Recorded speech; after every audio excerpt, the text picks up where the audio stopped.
Good evening po mga kakulot. Sa mga katulad ko nga po pala mga kabataan dyan, wag po tayo puro maanong ulam. Tayo rin po ay tumulong sa ating mga magulang.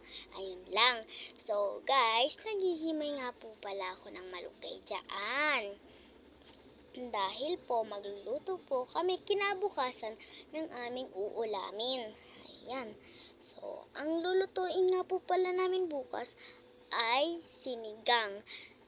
Pero ang sahog ay malunggay dahil nagpapadede po nga pala ang mama ko para po madaming gatas. Ayan, masarap ang malunggay. Ang sarap-sarap.